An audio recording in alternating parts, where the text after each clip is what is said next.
दरम्यान महाराष्ट्रातील अनेक जिल्ह्यांना तालुक्यांना पुराचा फटका बसलेला आहे। कुठे पुराची परिस्थिती कशी आहे पाहूयात टॉप 9 बातम्यांमधून।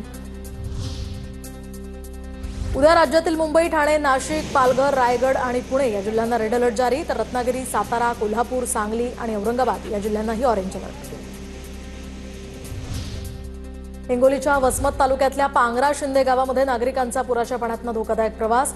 जिल्हा प्रशासनाकडून वारंवार सूचना देऊन सुद्धा फरक पडेना। दोरीच्या साह्याने पुराच्या पाण्यातून हा धोकादायक प्रवास सुरू।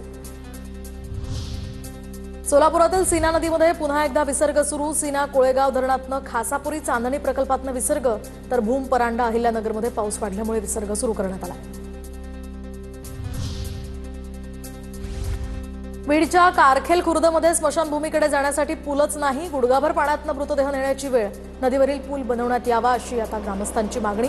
दरम्यान ही मागणी करून सुद्धा प्रशासनाचे याकडे वारंवार दुर्लक्ष होत असल्याचा आरोप। बीड शहरातून जाणाऱ्या बिंदुसरा नदीला पूर। रात्रभर झालेल्या मुसळधार पावसामुळे बिंदुसरा नदीला पूर। आसपासच्या परिसरातील नागरिकांना सतर्क राहण्याचा इशारा।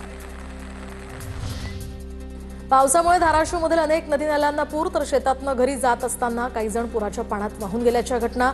सुदैवाने त्यांना पोहता येत असल्यामुळे ते सुखरूप बाहेर आले।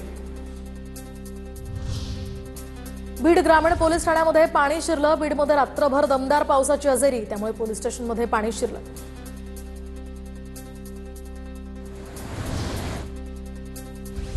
मुसळधार पावसामुळे गोंदिया जिल्ह्यातील जलाशयांच्या पाणीसाठ्यात वाढ। पुजारी टोला या धरणाचे 4 तर शिरपूर धरणाचे 3 दरवाजे उघडले।